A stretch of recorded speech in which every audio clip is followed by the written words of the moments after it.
Dear teachers, welcome to JSN English Learning. We are with Unit 8 of the revised PGTRB syllabus, and we are discussing Northrop Frye's famous essay, The Archetypes of Literature. And we are in the last part of the essay, where Northrop Frye is going to speak about a famous myth. Okay, what is the famous myth? It's called The Quest of the Hero. What is the famous myth that Northrop Frye is going to discuss? It's called the hero myth. And according to Northrop Frye, the hero myth follows all these 4 stages. What are the 4 cycles? One is the solar cycle of the day. The second one is seasonal cycle of the year. And the third one is organic cycle of human life. And these are the 3 phases. And based on these 3 phases, there are how many categories? There are 4 different categories. Am I right? The dawn, and the equivalent is the spring, and then the birth phase. And the birth phase குள்ளார என்னென்ன விஷயங்கள் இருக்கு? என்ன மித்துன்னு சொல்லும் பொழுது டானோட equate ஆகிற மித்து என்னென்ன myth? The myth of the birth of the hero, of the survival of and resurrection, of creation அப்படிங்கிறது இருக்கு. The second one, the myth அப்படின்னு பார்க்கும்போது the zenith phase. The zenith phase na sun when it is what is it? Exactly above the head. அப்ப இருக்கும்போது summer season, and இந்த சீசனோட இருக்கக்கூடிய myth என்ன அப்படின்னா it is the myth of the marriage and the myth of the triumphal entry. அந்த mythல சொல்லும் பொழுது it is called myth of apotheosis. It is called the myth of apotheosis. Apotheosis na it is nothing but the elevation of somebody to the state of a hero, or it is called the making of the hero. மித்துல மிட்டேல அப்படின்னு சொன்னீங்கன்னா அதுக்கு ஈக்குவலா இருக்கிறது அப்படின்னா ஒரு ஹீரோவுடைய mid லைஃப்ல நடக்கக்கூடியது sacred marriage or entering into paradise. அடுத்தது சன்செட் ஃபேஸ்ல இருக்கக்கூடிய மித் என்ன அப்படின்னா myth of the fall, or the myth of the dying god, or myth of violent death and myth of sacrifice, and myth of the isolation of the hero. இது எல்லாமே இருக்கு. அதற்கு correspond பண்ணக்கூடிய லிட்ரேச்சரும் இருக்கு. The last one is the darkness, night நேரம். Solar சைக்கிள்ல night, அதுவே seasonal சைக்கிள்ல வின்டர். ஓகே, அதற்கு அடுத்து என்ன ஒரு ஃபேஸ் என்ன சொன்னோம்? ஆர்கானிக் சைக்கிள்ல it is nothing but dissolution phase. அப்ப இந்த டைப்ல இந்த ஃபேஸ்ல இருக்கக்கூடிய மித், கரஸ்பாண்டிங் மித் என்ன அப்படின்னா myth of the triumph of the evil powers, myth of lead, and myth of the return of chaos, the myth of the defeat of the hero. அப்புறம் நமக்கு சூப்பரான ஒரு மித் இருக்கு. It is called Goten Damrung. Goten Damrung அப்படிங்கிற ஒரு myth இருக்கு. It is a myth about the collapse of the society. அப்ப இது எல்லாமே இருந்து அப்படின்னு சொல்லிட்டு மாதிரி என்ன சொல்றாரு அப்படின்னு கேட்டீங்கன்னா the quest of the hero is basic in almost all myth. எல்லா உலகத்துல இருக்கக்கூடிய எல்லா மித்தாலஜிக்கல் ஸ்டோரிஸ்லயும் பேஸ் என்ன அப்படின்னு கேட்டீங்கன்னா பேஸ் பேட்டர்ன். ஏன்னா ஆர்கிடைப்னா there is a pattern, common thread ன்னு சொல்லுவாங்க. the common thread என்ன அப்படின்னா it is nothing but quest. what do you mean by quest? சொல்லுங்க பார்க்கலாம். what do you mean by quest? அது ஒரு தமிழ் சாங் வந்துருச்சு, தேடல். சர்ச் ஃபார் வாட் அப்படின்னா சர்ச் ஃபார் ஒன்ஸ் ஓன் ஐடென்டிட்டியா இருக்கலாம், ஆர் சர்ச் ஃபார் ரெக்கக்னிஷனா இருக்கலாம். தேடல் தான் பேஸ். எல்லா மித்துக்குமே ஏதோ ஒரு தேடலை முற்கொண்டே இருக்கிறது. அப்ப எல்லா மித்துலையும் இன்னொரு எலமெண்ட் இருக்கு. இன் almost all myth there is yet another element. என்ன அப்படின்னா there is an oracle, a prophecy. அந்த ப்ராஃபஸியை பேஸ் பண்ணி தான் நமக்கு நிறைய ஸ்டோரிஸ் இருக்கு. அப்ப ஒவ்வொன்றுக்கும் ஒரு எக்ஸாம்பிள் கொடுக்க போறாரு. என்ன அப்படின்னா he is going to speak about a myth which was very popular in the Christian world. என்ன அப்படின்னா it is the Messiah myth. What is the myth?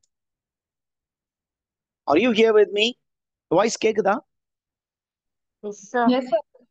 என்ன மித் வந்து வெஸ்டர்ன் வேர்ல்டுல மெஸ்ஸையா மித்.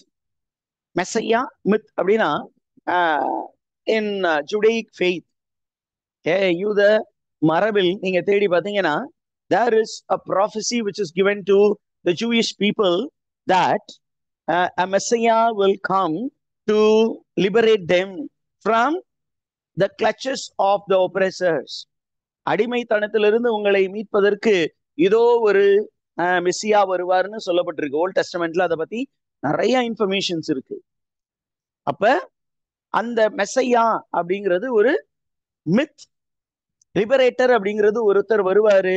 எப்பெல்லாம் ஒரு அதர்மம் தலை தூக்குகிறதோ அப்போது ஒரு அவதாரம் இருக்கும்.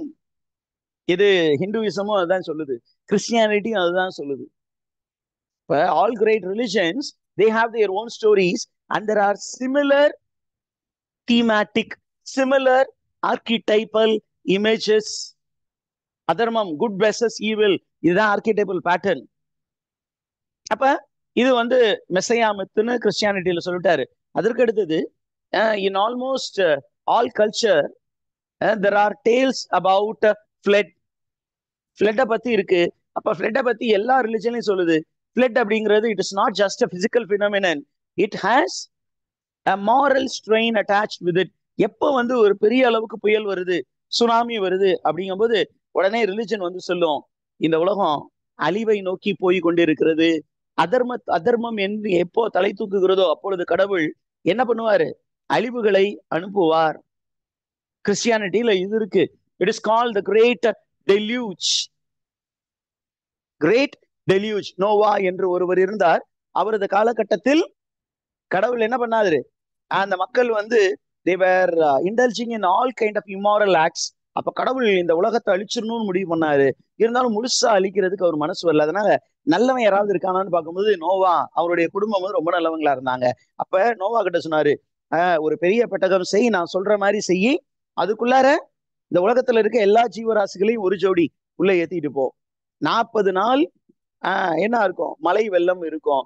இந்த பூமியை நான் கட்டாயம் அழிக்க போறேன் அப்படின்னு சொல்லி இந்த பூமியை முழுவதாக 40 இரவு 40 பகலில் அழித்து முடித்து, அதற்கப்புறம் நீர் வடிந்ததுக்கு அப்புறம் நோவா அவரது பிள்ளைகள் எல்லாம் இறங்கி வந்தாங்க. எல்லா ஜீவராசியும் வெளிவந்து பழுகி பெருகினார்கள்.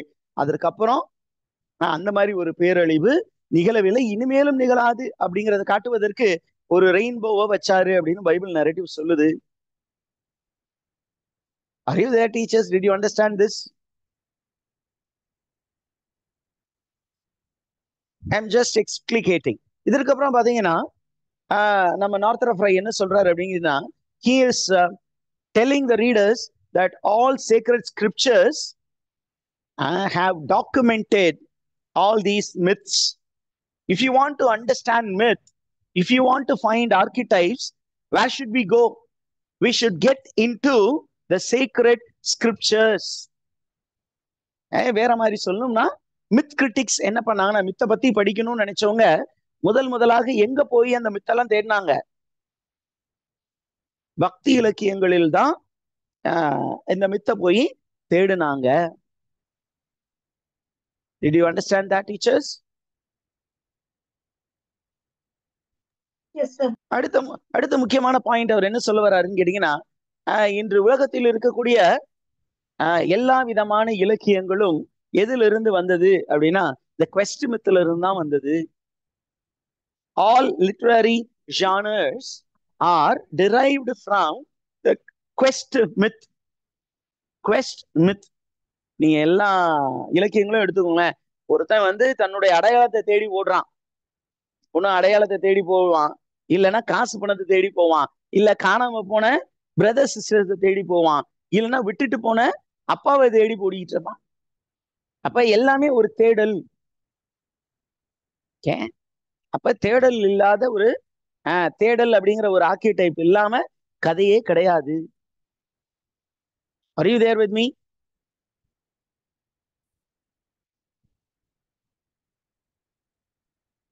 ஓகே. இதற்கு அடுத்தது பாத்தீங்கன்னா he is going to speak about psychology and how psychology tells that there are archetypal images in human minds. அதுக்கு அவர் எக்ஸாம்பிளா யாரை கொடுக்குறாரு அப்படின்னா he is going to get the help from C.J. Jung. C.J. Jung அதனுடைய full form என்ன? Carl Gustav Jung, the disciple of Sigmund Freud. 1875 இருந்து 1961 வரைக்கும் வாழ்ந்த ஒரு உளவியலார். இவர் என்ன சொல்றாரு அப்படின்னு கேட்டீங்கன்னா ஹியூமன் மைண்ட் அல்லது ஹியூமன் சைக்கி என்பது வந்து சிக்மண்ட் ஃப்ராய்டை பொறுத்த மட்டிலும் சிக்மண்ட் ஃப்ராய்டு என்ன சொன்னாரு? கான்சியஸ் லெவல், அன்கான்சியஸ் பிரெயின் ரெண்டு தான். ஆனா இவர் என்ன சொன்னாரு? கான்சியஸ், அப்புறம் சப்கான்சியஸ் அண்ட் அன்கான்சியஸ். அந்த அன்கான்சியஸ்ல ஒரு விஷயம் இருக்கு, என்ன அப்படின்னா கலெக்டிவ் அன்கான்சியஸ் அப்படின்னு ஒரு விஷயம் இருந்தது அப்படின்னு யார் சொல்றா? கார்ல் கஸ்டாவ் யூங் சொல்றாரு. அவர் எழுதின இன்னொரு புத்தகத்தையும் இவர் இங்க என்ன பண்றாரு? he is bringing as a reference. என்ன அப்படின்னா the psychology of the unconscious, a study of the transformations and symbolisms of the libido, a contribution to the history of the evolution of thought, published in 1916. Curl Gustave யூங் எழுதிய ஒரு புத்தகம்.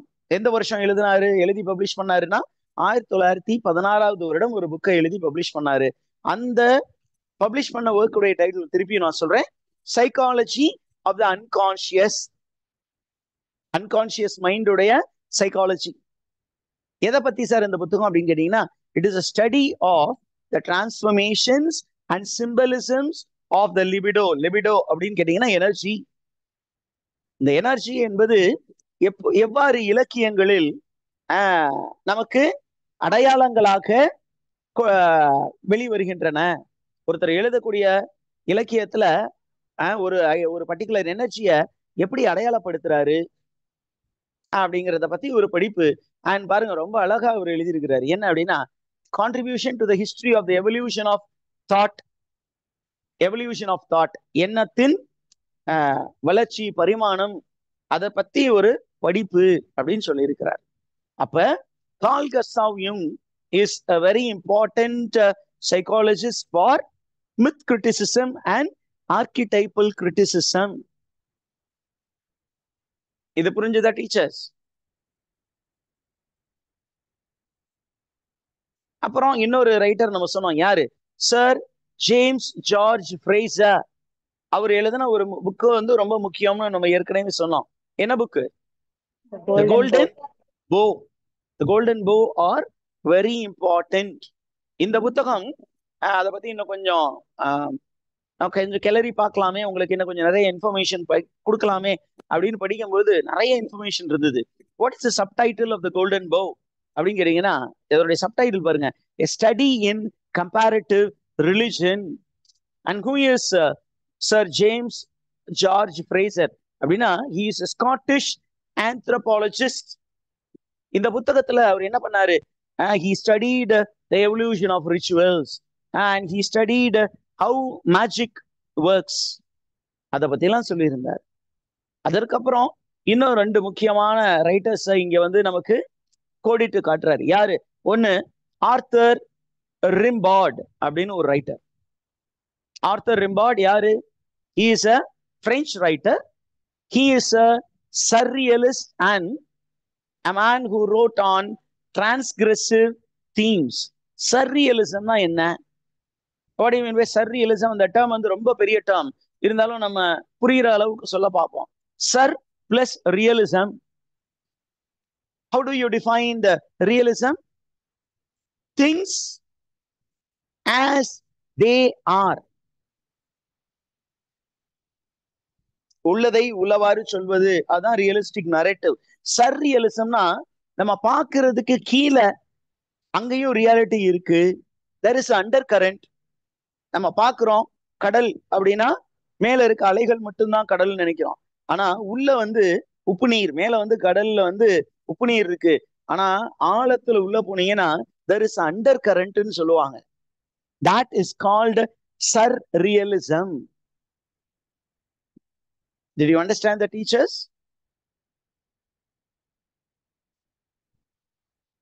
அப்ப author ரிம்பால்டுடைய works, அவருடைய works எல்லாமே it contains archetypal images and information related to myth. அதற்கப்புறம் இன்னொரு 2 writers இவர் cite பண்றாரு. யாரு? James Joyce, the writer. James Joyce யாரு? என்ன இசத்துல இவர் வருவாரு? நாவல். He is a novelist. He comes under modernist literature. Am I right, teachers? A man's work which contained a lot of symbols. And then you have another famous American surrealist, Charles Baudelaire, whose work contained lot of symbolisms. இயற்கையை பற்றி பேசும் பொழுது, human நேச்சரை பற்றி பேசும்போது, Charles பாதிலர் used a lot of symbolisms. Did you understand that? புரிந்ததா? Yes, sir.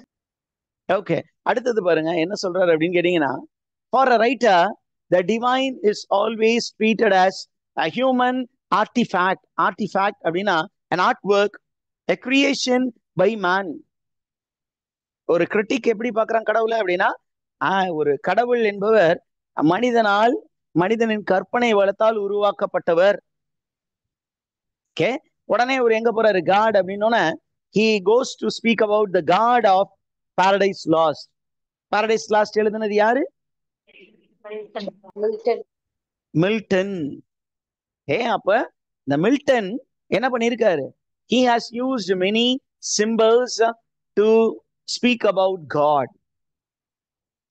கடவுள், கடவுளுடைய நேச்சர், கடவுளுடைய ஆக்ஷன்ஸ் சொல்வதற்கு சிம்பாலிக்கா நிறைய விஷயங்கள் அவரு கிரியேட் பண்ணி இருக்கிறாரு அப்படின்னு ஒரு விஷயத்த சொல்றாரு.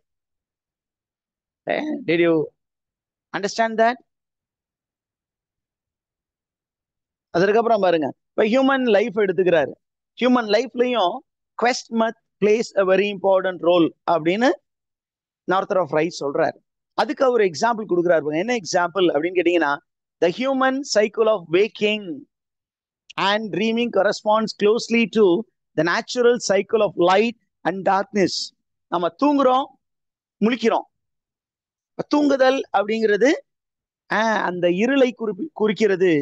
நம்ம எந்த தேசத்துக்குள்ள போறோம் அப்படின்னா, இருண்ட தேசத்துக்குள்ளே போகிறோம். அதுல நமக்கு பயமுறுத்துற நிறைய விஷயம் நடக்கும். அப்புறம் நமக்கு அந்த பயம் வந்து ஒரு உச்சத்துக்கு போகும்போது முழிச்சுக்கிறோம். முழிப்பு அப்படின்பது லைட்டோடு கனெக்ட் ஆகிறது. அப்ப light and darkness is symbolic. Light and darkness is symbolic. Okay, are you there, teachers? What is art according to Plato? What is art according to Plato? அப்படின்னு கேட்டீங்கன்னா இந்த இடத்துல அது இருக்கு. According to Plato, what is art அப்படின்னு கேட்டீங்கன்னா, art according to Plato இங்க இருக்கு பாருங்க. Plato is a dream for awakened minds. It is a dream for awakened minds. கண்ணு முழிச்சிருக்கு, ஆனா அவன் கற்பனை உலகத்துல இருக்கான். அவன் தான் ஒரு பெரிய ஆர்டிஸ்டியா. ஏன்னா நம்ம பார்க்க முடியாத அவன் பார்க்கிறான். And what is the social function of art? இந்த லைன்லாம் கொஞ்சம் முக்கியம். What is the social function of art? It is to visualize the goal of work in human life. மனித வாழ்க்கைக்கு எது ரொம்ப முக்கியம்? வேலை என்பது முக்கியம். அத டீச் பண்றதுக்கு தான் என்ன பண்ணாரு கடவுள்? நீங்க ஓல்ட் டெஸ்டமெண்ட் எடுத்துட்டீங்கன்னா, அங்க கடவுள் மனிதனை படைத்தார். அவன் வாழ்க்கை வந்து உபயோகமா இருக்கணும், மீனிங்ஃபுல்லா இருக்கணுங்கிறதுக்காக என்ன பண்ணாரு? அந்த தோட்டத்தினுடைய ஸ்டீவர்ட்ஷிப்பை அவங்களுக்கு கொடுத்தாரு. இந்த தோட்டத்தை நீங்க நல்லா பார்த்துக்கோங்க, இந்த படைப்புகள் எல்லாமே உங்க கண்ட்ரோல்ல விட்டுறேன், இத கண்ணு கருத்துமா பார்க்க வேண்டியது உங்களுடைய வேலை. இப்ப இந்த வேலை அப்படிங்கிற ஒரு விஷயத்த நமக்கு டீச் பண்றதுக்கு ஒரு மித்து தேவைப்படுது. Are you there, teachers? Yes, sir. இப்ப அடுத்தது பாருங்களேன், when you speak about a story, myth அப்படிங்கிறது it's a story. A myth is nothing but a story, not a just useless story, but a story with a lesson or a moral, okay, which is going to be of great help to the whole society. மனித இனத்திற்கே பாடம் சொல்லக்கூடிய ஒரு கதை. அப்ப இந்த கதைக்குள்ளார என்னென்ன விஷயம்லாம் அடைஞ்சிருக்கு அப்படின்னு பாத்தீங்கன்னா, there is a primal cause. Okay, there is a primal cause. Primal cause-னா that which causes something to exist. இந்த உலகத்தை உண்டாக்கிய ஒரு ஆற்றல். இந்த ஆற்றலை தான் நம்ம என்ன பேரை வச்சு கூப்பிடுறோம்? ஒரு சில பேர் கடவுளுங்கிறோம், ஒரு சில பேர் ஏதோ ஒரு அசாதாரியமான ஒரு சக்தி இருக்கு. ரிலிஜன் மேல நம்பாதவங்க என்னன்னு சொல்லுவாங்க? ஏதோ ஒரு சக்தி இருக்கியா, அந்த சக்தி தான் நம்மளை படைத்தது. கடவுள் நம்பிக்கிறவன் இது சக்தி சிவன் அப்படிமா, இன்னொரு சைட்ல இது அல்லாஹ் அப்படிமாங்க, இன்னொரு சைட்ல அது யாவே கடவுள், யெகோவா, இயேசு அப்படின்னு சொல்லுவாங்க. This is primal cos. இந்த பிரைமல் காஸ்ல இருந்து வரக்கூடியது அடுத்தது என்ன சொல்ல வரோம்? Material cause. செகண்ட் வந்து என்னது? Material cause. And the last one is call final cause. Final காஸ்ங்கிறது output. The material with which something is created. இந்த மனிதன் எதனால் ஆனவன் அப்படின்னு கேட்டீங்கன்னா, கிறிஸ்தவம் என்ன சொல்லும்? மண்ணால் ஆனவன். இதுவே ஹிந்துயிசம் வந்து கேட்டீங்கன்னா பஞ்சபூதங்களின் கலவை. அது பைபிள்ல எம்ப்ளாய்டு தான். ஏன்னா மூச்சு காத்தையும் ஊதுறாரு, மண்ணை எடுத்து சும்மா மண்ணை குலைக்க முடியாது. அப்ப என்ன தேவைப்படும்? மண்ணை குலைக்கணும்னா தண்ணி தேவைப்பட்டிருக்கும். அதை டீட்டெயில்டா சொல்லல அந்த ஸ்டோரி டெல்லர் ஓல்ட் டெஸ்டமெண்ட்ல. புரியுதா டீச்சர்ஸ்? அங்கேயும் பஞ்சபூதம் பத்தி பேசியிருக்காரு. பஞ்சபூதம்னா என்ன டீச்சர்ஸ்? What are the 5 பஞ்சபூதாஸ்? காற்று, வானம், நெருப்பு. இங்கிலீஷ்ல கொஞ்சம் சொல்லுங்க பார்க்கலாம். land, fire, air, water, air சொல்லிட்டோம். ஏர்ல இன்னொரு டைப் இருக்கு, that is called ether. Sky. இந்த 5 தான். அந்த ஸ்கை தான் மேம் ஏர். அந்த ஈத்தர்னு ஒண்ணு இருக்குல்ல, ஈத்தர்னா ஏர், கீழே இருக்கிற காற்று, மேல இருக்கிற ஒரு காற்று. வளி மண்டலத்தை 2ஆ பிரிக்கிறோம் இல்லையா? கீழ் வளிமண்டலம், மேல் வளிமண்டலம். அந்த மேல் வளிமண்டலம் தான் ஸ்கையே, also called as ether. Ethereal space அப்படின்னு நம்ம பேசிப்போம். Spheres, many spheres are there. தெய்வங்கள் வாழக்கூடிய பகுதிகள் அப்படின்னு சொல்றாங்க. அதை ஒரு ஏரியா வரைக்கும் தான் நம்ம போக முடியும், அதுக்கப்புறம் மூச்சு முட்டி செத்துருவோம் ஆக்சிஜன் சிலிண்டர் இல்லைன்னா. அதனாலதான் ஆக்சிஜன் சிலிண்டரோட போறது. அந்த ஏரியாக்குள்ளார போகணும்னா நீங்க தெய்வமா இருக்கணும் அப்படின்னு சொல்றாங்க. தெய்வமானாதான் அந்த ஏரியாலாம் கிராஸ் பண்ண முடியும். அப்ப இது எல்லாமே பேஸ் பண்ணி தான் நமக்கு வந்து படைப்பே இருக்கு. சோ இது எல்லாமே லிட்ரேச்சர்ல சொல்லணும்னா என்ன பண்ணணும்? we have to use symbols and archetypes. அதுக்கப்புறம் என்ன பண்றாருன்னா, நம்ம பார்க்கக்கூடிய விஷயங்களை வந்து 2 விதமா பார்க்கலாம், அதுக்கு ஒரு தனி டேபிள் நம்ம உருவாக்கலாம் அப்படின்னு சொல்லிட்டு நம்ம நார்த்தன் ஃப்ரை வந்து ஒரு புது டேபிள் சொல்ல போறாரு. என்ன டேபிள் அப்படின்னு கேட்டீங்கன்னா, he speaks about the central pattern of the comic vision and tragic vision. இந்த ஹோல் லைஃப 2 ஆங்கிள் பார்க்கலாம். ஆப்டிமிஸ்டிக்கா பார்க்கலாம், பெசிமிஸ்டிக்கா பார்க்கலாம், பாசிட்டிவா பார்க்கலாம், நெகட்டிவா பார்க்கலாம். இந்த நெகட்டிவ் எலிமெண்ட்ஸ் மட்டும் ஃபோக்கஸ் பண்றது டிராஜிக் விஷன். காமிக் அப்படி ஜாலியா பாக்குறது it's call comic vision. Okay, இப்ப அந்த காமிக் விஷனை பத்தி பேசும்போது he also speaks about the great chain of being. எதை பத்தி பேசுறாரு? It speaks about great chain of being. What do you mean by great chain of being?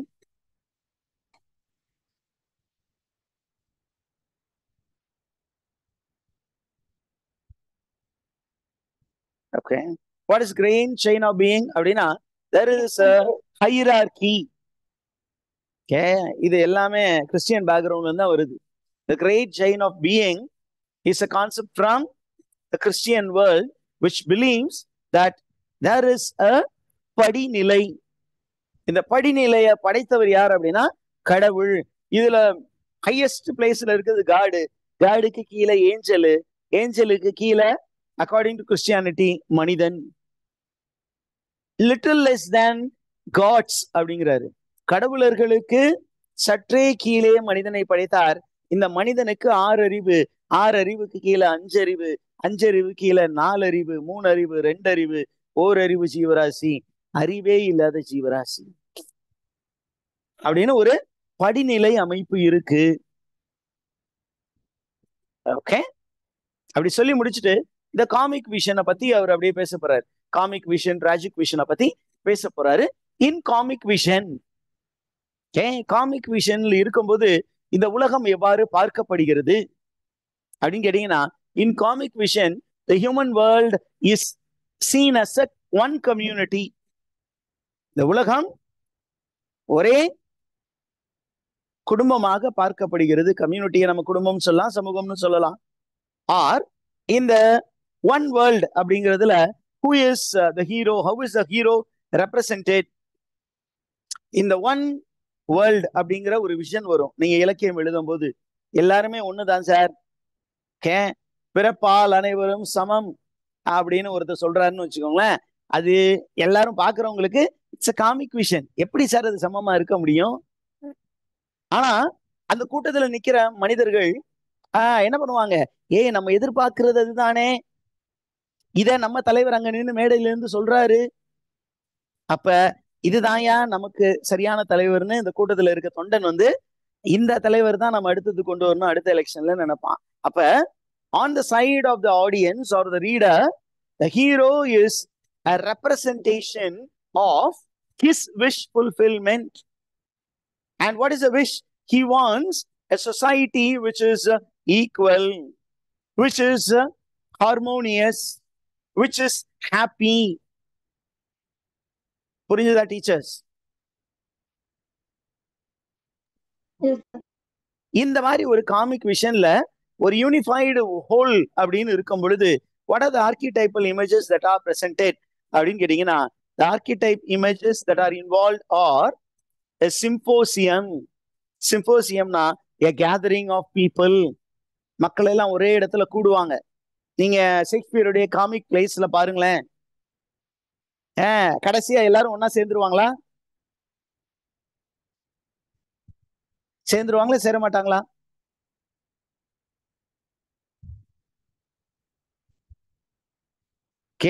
ஒரு அண்ணன் ஒரு தம்பி இருப்பாங்க.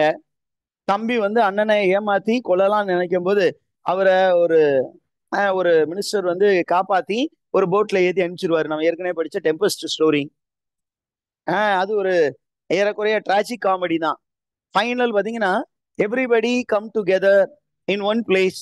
தொடங்கும் போது there is a tempest, ஒரு storm in the sea because of which there is separation. But பின்னாடி எல்லாரும் ஒரே இடத்துல கூடி கும்மால் அடிப்பாங்க.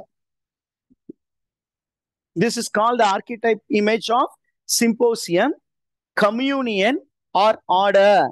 And you will also have symposium of friendship and love. இதுதான் காமிக் விஷன். இதுவே டிராஜிக் விஷன்ல என்ன சார் இருக்கும் அப்படின்னு கேட்டீங்கன்னா, in tragic vision you will have the vision of the human world is tyranny or anarchy. Macbeth எடுத்துக்கோங்க. அங்கே ஒரு அரசன் இருந்தான். அந்த அரசன் எப்படிப்பட்டவன்? நல்லவனா? எல்லாருக்கும் சந்தோஷத்தை கொடுக்கிறவனா இருந்தானா? எப்படிப்பட்டவனா இருந்தான்? இந்த உலகம் எப்படிப்பட்ட உலகமா இருந்தது? மேக்பெத்துடைய அந்த ஸ்காட்லாந்து எப்படிப்பட்ட ஸ்காட்லாண்டா இருந்தது? நரகமா இருந்தது. அவன் யாரெல்லாம் எதிரியா நினைச்சானோ எல்லாரையுமே போட்டு தள்ள ஆரம்பிச்சான். இதுல அரசியல் சூழ்ச்சி அப்படின்னு சொல்லுவாங்க. நீங்க பாத்தீங்கன்னா ஒரு ஆட்சி மாற்றம் நடந்து முடியும் பொழுது ஒருவேளை எதிர்கட்சிக்காரர் வந்து தலைவர் ஆயிட்டாருன்னா ஆளும் கட்சியை வந்து அவரு கஷ்டப்பட்டிருப்பாரு ஆளும் கட்சி காலத்துல.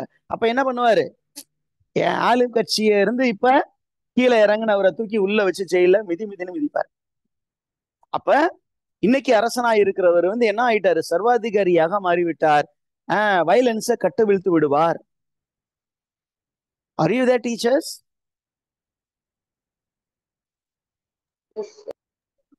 இதெல்லாம் அங்க இருக்கும் அப்படின்னு சொல்றாங்க. அடுத்தது செகண்ட் கேட்டகரியில பாருங்களேன், comic vision. Comic vision, the animal world is a community of domesticated animals. Animal வேர்ல்டுல காமிக் விஷன்ல நீங்க அனிமல் வேர்ல்ட பாத்தீங்கன்னா அங்க இருக்கக்கூடிய மிருகங்கள் எல்லாமே அப்படியே ரொம்ப தன்மையா இருக்கக்கூடிய மிருகங்களா இருக்கும். எப்படிப்பட்ட மிருகங்கள்லாம் காமெடியில காட்டுவாங்க அப்படின்னா, there will be a flock of sheep. இங்க வில்லியம் ஷேக்ஸ்பியருடைய காமிக் பிளேஸ் பாத்தீங்கன்னா most of the plays are set in எங்க இருக்கும், ஒரு செக்மெண்ட் வந்து ஃபாரஸ்ட்ல இருக்கும் அல்லது பாஸ்டரல் செட்டிங்ல இருக்கும். அப்ப ஷெப்பர்ட்ஸ் இருப்பாங்க, அவங்களோட ஷீப்ஸ் இருக்கும், ஃபுல்லா பேர்ட்ஸ் இருக்கும், அனிமல்ஸ் இருக்கும், பறவையை தூத்து விடுவாங்க, ரொமான்ஸ் இருக்கும், காதலன் காதலி, அந்த காதலன் காதலிக்கு வந்து புறா காலில் என்ன பண்ணுவாரு, ஒரு சின்னதா மெசேஜ் கட்டி அனுப்பிச்சு விடுவாரு. அதை எடுத்தோன்னா அவங்க ஒரு டான்ஸ் ஆடுவாங்க, டான்ஸ் ஆடி பாட்டெல்லாம் பாடுவாங்க. அது காமிக் விஷன். அப்ப இந்த காமிக் விஷனுக்கான ஆர்கிடைப் என்ன அப்படின்னு கேட்டீங்கன்னா, all are pastoral images. Pastoral இமேஜஸ்னா என்ன, கண்ட்ரி இமேஜஸ். இதுவே டிராஜிக் விஷன்ல எப்படிப்பட்ட அனிமல்ஸ் பிரசன்ட் பண்ணியிருப்பாங்க அப்படின்னு கேட்டீங்கன்னா, நம்ம டிராஜிக்கா அப்படின்னா நெகட்டிவா இந்த உலகத்தை பார்த்தோம்னா லிட்ரேச்சர்ல என்ன மாதிரி விஷயங்களை கொண்டு வருவோம். வில்லத்தனமா காட்டும்போது, வில்லனை காட்டும்போது என்ன மாதிரி ஒரு புறாவையா காட்டுவாங்க, வில்லனுக்கு இமேஜா என்ன காட்டுவாங்க,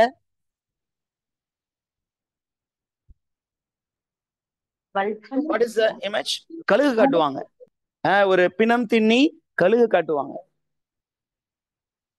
பிணம் தின்னி கழுகை காட்டுவார்கள், அல்லது உல்ஸ காட்டுவாங்க, வல்ச்சர்ஸ் காட்டுவாங்க, அல்லது பாம்பு காட்டுவாங்க, பெரிய பெரிய டிராகன் காட்டுவாங்க. இந்த மாதிரி எதெல்லாம் வைல்டா இருக்கோ, எதெல்லாம் பிரேயிங் அனிமல்ஸோ அதெல்லாம் காட்டுவாங்க. Then coming to comic vision. Comic விஷன்ல இந்த உலகம் எப்படி காட்டப்படும் அப்படின்னா, அது ஒரு அழகான கார்டனா காட்டப்படும். நீங்க பாருங்களேன், எல்லா ஸ்கிரிப்சர்லயும் பாருங்க, ஓப்பனிங்ல காட்டப்பட்டது ஒரு கார்டன் தான், ஒரு சிங்கார வனம், வளமிக்க ஒரு சோலை, அந்த சோலையில ஒரு மனிதன் ஒரு மனுஷி, அல்லது ஒரு கடற்கரை ஓரத்துல. நீங்க சிவ மகாபுராணம் பாத்தீங்கன்னா, நான் மெகா சீரியல் பார்த்தேன் சின்ன பையனா இருக்கும்போது. அதுல பாத்தீங்கன்னா அந்த ஆதிசக்தி என்ன பண்ணுவாங்க அப்படின்னா, கடல்ல இருந்து எப்படி வருவாங்க, வந்த உடனே இப்படியே இருந்தா நல்லா இல்லையே அப்படின்னு சொல்லிட்டு என்ன பண்ணுவாங்க, உலகத்தை படைப்பதற்கு ஒருவர், அதை காப்பதற்கு ஒருவர், அழிப்பதற்கு ஒருவர் அப்படின்னு வந்தோன்னே இவங்களுக்கு அவங்க 3 பேரையும் கைட் பண்றதுக்கு பெண் துணை வேண்டும் அப்படின்னு சொல்லிட்டு சக்தி, ஆதிசக்தியே 3 உருவமா வருவாங்க. 3 உருவமா மாறி வரும் பொழுது அந்த ஆண் பெண் அவங்க எல்லாருமே ஒரு அழகான இடத்துல கொண்டு போய் விடுவாங்க. அப்ப in comic vision, the world that is presented is vegetable world, the most exotic places filled with beautiful flowers. and archetype அதை காட்டணும்னா இலக்கியத்துல you will have Arcadian images. Arcadian imagesனா கிரீக் வேர்ல்டுல ஆர்கேடியான்னு ஒரு கார்டன் இருந்தது, அது மாதிரி எவர் கிரீன் ஃபாரஸ்டா காட்டியிருப்பாங்க. புரிந்ததா? இப்போ மார்வல் அப்படின்னு, மார்வல் போயட்ரியில பாத்தீங்கன்னா கிரீன் கார்டன்ஸ் காட்டியிருப்பாரு, ஷேக்ஸ்பியர்ல ஃபாரஸ்டா காட்டியிருப்பாரு, பீயிங் ஒன் வித் நேச்சர் அப்படின்னு. இதுவே டிராஜிக் விஷன்ல எப்படிப்பட்ட கேரக்டரா காட்டியிருப்பாங்க, ஒரு மோசமான காடா காட்டியிருப்பாங்க. நீங்க இந்த பேய் படத்துல எல்லாம், அந்த சாதா காமிக் படத்துல ஒரு நல்ல வனத்துல ஹீரோ ஹீரோயின் ஓடிட்டு இருப்பாங்க. இல்ல நீங்க இதை எடுத்து பாருங்களேன், சிண்ட்ரெல்லா ஸ்டோரிஸ்ல அதுலயும் ஃபாரஸ்ட் சீக்வன்ஸ் இருக்கும். ஓகே, நம்ம இன்னொரு பார்த்தோமே, ஒரு ராபிட்டை வச்சு ஒரு கதை வருமே, ஒரு ராபிட்டுக்கு பின்னாடி ஒரு பொண்ணு ஓடும், ஒரு ராபிட் பொந்துக்குள்ளார போய் விழுந்தோன்னே வேற ஒரு வேர்ல்டுக்குள்ள போயிரும் இல்லையா? What is that English movie?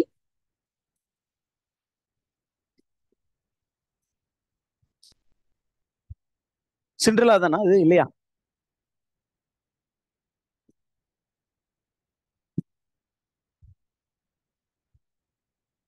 Don't know, sir. Okay, ஒன்றும் இல்லை. It's a most exotic places மட்டும் தெரிஞ்சுக்கோங்க, பரவாயில்ல. I thought I could give you some example, but I became very forgetful.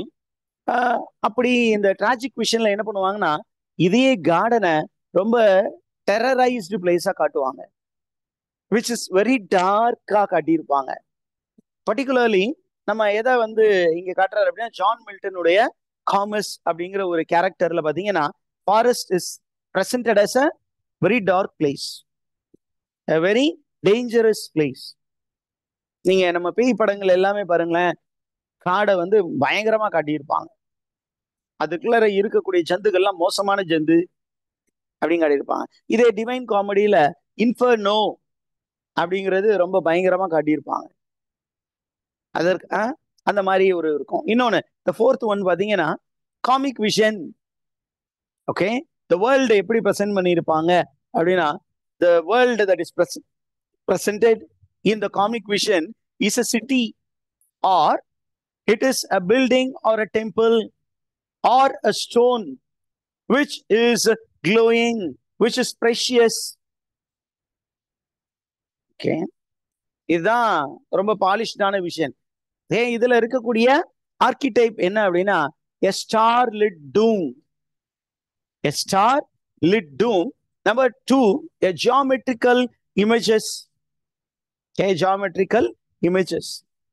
அதுவே நெகட்டிவ் விஷன்ல என்ன மாதிரி உலகம் காட்டப்படும் அப்படின்னா, ஒரு பாலைவனமா காட்டப்படும். நீங்க ஆடு ஜீவிதம் அந்த மாதிரி படம்லாம் பாத்தீங்களா?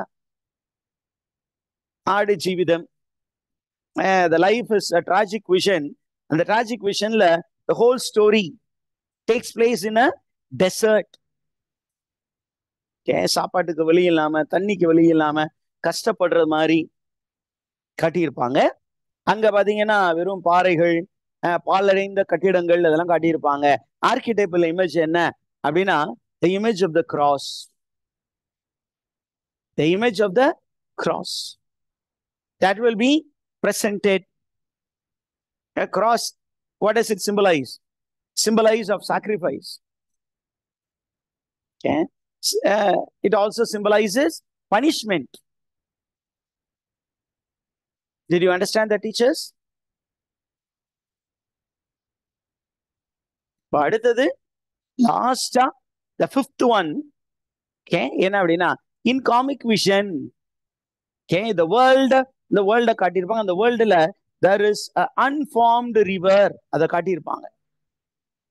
இந்த உலகத்துல ஒரு ஆறு வந்து தோற்றத்தில் இருக்கிறது அப்படின்னு காட்டியிருப்பாங்க. இதை லிட்ரேச்சர்ல எப்படி காட்டியிருப்பாங்க அப்படின்னு கேட்டீங்கன்னா, the fluid influences human mind, and we come to the four humor theory. The four humor theory அப்படிங்கிறது கிரீக் வேர்ல்டுல இருந்து இருந்த ஒரு theory. medieval timesல it became a very important theory in the field of medicine, and Ben Jonson took up the four humor theory and came out with a type of comedy called, என்ன type of comedy? Ben Jonson உடைய comedy, Comedy of humors. Comedy of humors அதை பத்தி சொல்லியிருந்தாரு. இதுவே tragic visionல என்ன இருக்கும்? What will be there in tragic vision? In tragic vision there will be flooding. அந்த river வந்து நார்மல் ரிவரா இருந்தது காமிக் விஷன்ல, அது ஓவர்ஃப்ளோ ஆகி அசுரத்தனமா என்னாச்சு, பல ஊர்களுக்குள்ளே பூந்து எல்லாத்தையும் அழித்துருச்சு. அந்த ஆறு பொங்கும் போது அதுல இருந்து என்ன வந்துச்சு, பெரிய பெரிய சி மான்ஸ்டர்ஸ், பீஸ்ட் வந்துச்சு. some big whale like structure came in. இத பத்தி தெரியணும்னா you need to get back to Antony and Cleopatra. Antony and Cleopatra tragedy-யா காமெடியா? நம்ம படிச்சிட்டோம் இல்லையா, ஆண்டனி கிளியோபாட்ரா? tragedy. அதை ஓபன் பண்ணும்போது you have the high priest of Egyptian god யாரு? Serapion and Myris. அப்ப செரபியன் வந்து சொல்லும் பொழுது last night I saw several disturbing vision. அதுல என்னாச்சு? The river Nile, which is considered to be a fertile river, it overflowed. அந்த சீல இருக்க எல்லா பீஸ்டும் வெளியே வந்தது, மான்ஸ்டர்ஸ் எல்லாம் வெளியில வந்துச்சுன்னு சொல்லியிருப்பாரு. என்ன சொல்ல வர்றாருன்னா, எனக்கு அழிவுக்கான சிமிகைகள் தெரிந்தன அப்படிங்கிறாரு. So that is how archetypes are presented in literature. இதை இன்னும் கொஞ்சம் சொல்றதுக்கு ஒரு எக்ஸாம்பிள் கொடுக்குறேன் சார் அப்படின்னு ஒரு போயம் எடுக்கிறாரு. காமிக் விஷனை பத்தி பேசுறதுக்கு ஒரு poem. What is the poem that Northrop Frye takes towards the end of this particular text? அப்படின்னா it is W.B. Yeats' poem Sailing to Byzantium.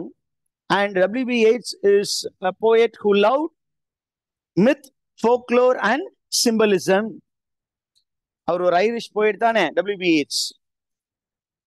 1923ல Nobel prize வாங்கினவர்.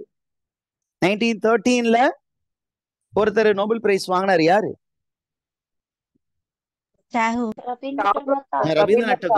Rabindranath டகூரை உலகத்திற்கு அறிமுகப்படுத்தியவர் வந்து W.B. Yeats. An Irish man, a very important man in Irish theater revival. அவருடைய போயத்துல பாத்தீங்கன்னா Mithu, folklore அதெல்லாம், அதுக்கப்புறம் mysticism and symbolism ரொம்ப அதிகமா இருக்கும்.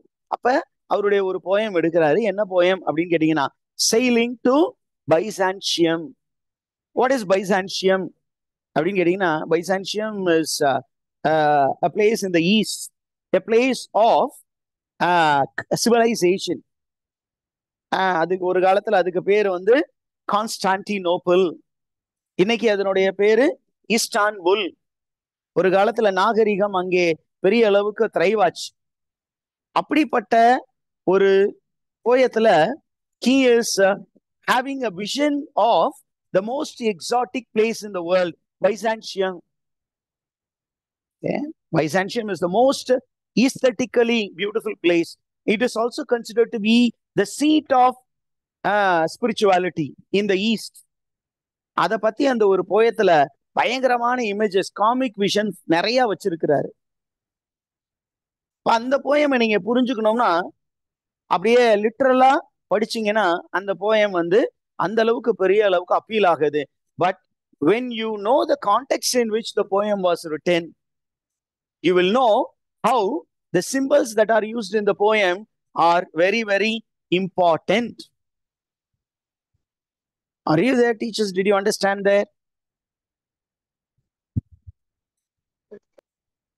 அதற்கப்புறம் இந்த காமிக் விஷனை பத்தி சொல்லிட்டாரு. டிராஜிக் விஷனை பத்தி பேசும்போது he speaks about William Shakespeare's Tempest Island. Okay, the whole island itself becomes a symbol.